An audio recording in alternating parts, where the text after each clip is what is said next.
How many meaningful moments do you have left with all the people that matter most? Most of us really need to rethink our time. We need to prioritize our relationships and make the most of all the fleeting moments that truly count. Hey everybody, today let's talk about time. Not just any time, your time. I want to show you this beautiful activation trigger that I purchased for myself for my Level Up 2025. This is a beautiful, beautiful box. And inside here is this beautiful hourglass. The deal is, imagine, it's a very simple object, but it holds a very, very powerful message. Every single grain of salt represents a moment in time, a precious moment, y'all, that you can never, ever, ever get back. And as this sand slips through, time slips away. I've shared with y'all before, for many, many years, I just had this gnawing regret because of the time that I did not spend with my mother. Back when we was in the Army, and every time we would come in, we had so many people that we had to see. It seems like she was always the last one on the list, or my family in Paragould, let's just say. Rob had a huge family. And so, I've prayed about that throughout the years, about how awful I felt and how much regret. And I was so very happy, even though it was in unfortunate circumstances, because not everybody gets this opportunity. But I was so grateful that God gave me this chance so that I could bring Mom here and spend the last 4 years now with her, spending quality time with her, getting to know one another and just loving on each other. You may not have that amount of time, y'all. You don't know whether it's this amount or this amount that you have left. So I want you to think about your life. Every day, sand slips through your own personal hourglass. We've got a limited time on this earth.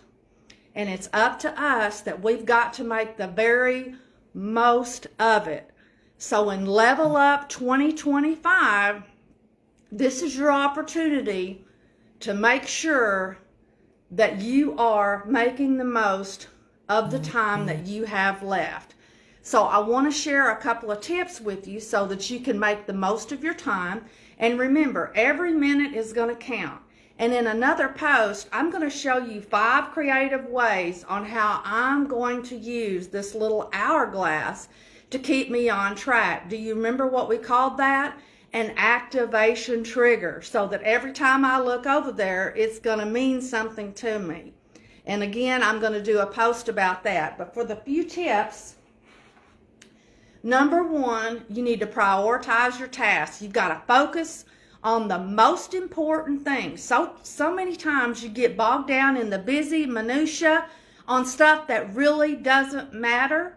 And we'll learn later about key performance indicators. What are the things that's going to make the biggest impact? That's where you need to focus your time.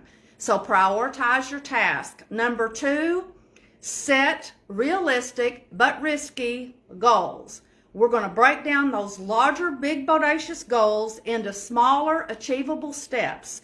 We're going to do 4 90-day sprints. That's 4 12-week sessions. We're going to break that down into months. So that would be 3 months at a time. And we're going to break it down into weeks. That would be 12 weeks. So that we're going to have small, manageable tasks that by the time you get to the end of the first 90 days, you'll have completed those milestones. And by the time you get to the end of the year, you will have fully completed the goals that you had on your dream sheet. Next, number 3, you need to practice mindfulness. You need to make sure, and this is where I really struggle, and I see people around me really struggle. You're not present in the moment. You don't appreciate the little things. You know, I looked around and it just blows my mind. You know, I had Thanksgiving and had the whole family here, and how much time everybody was spending on their phone instead of spending time together. We were here together, but we really wasn't together, if you know what I mean. So put the phones down and, you know, be aware of the person that you're with and really take in and soak in the moments. It's okay if you miss a Facebook or a TikTok moment. Truly, it is. It is. And again, I'm saying this to myself. I am guilty just as much as y'all are. So you need to really be mindful and be present and enjoy all these moments. Another thing that I see in this particular category is you're at work all day long, and you might be worried about what's going on at home. And then you're at home and you're always worried about what's going on at work. So you need to stop that. When you're at work, focus on work and get those tasks done. When you're at home, spend quality time with your family. So number 4, learn to say no. Some of you may be like me, a little bit workaholic, and you don't like to say no. You can do everything, right? But the problem is you overcommit and you start working and you say yes to things that are not putting you towards your goals.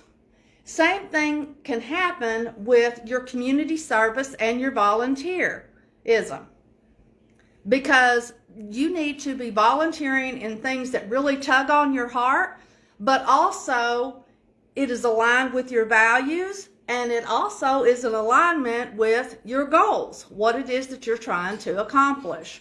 So you need to learn how to say no. Don't overcommit, so that you can actually focus on the most important things in your life. Next, you need to take breaks. Rest and recharge to avoid burnout. This is hard for many people, especially me. It's really hard. I can't sit down and be still for very long. Try it sometime. I think you'll find probably the same thing, you know, but just sit and be still. So I'm going to really encourage you to find yourself an activation trigger so that you can be rich in all the moments that matter this year in 2025. This is Nancy Gaskins, sowing seeds of hope and financial opportunity in communities around the globe. I invite you to join us for Level Up 2025, where we're going to be leveling up every single area of our life to help you become the best human being possible. Y'all have a fabulous week.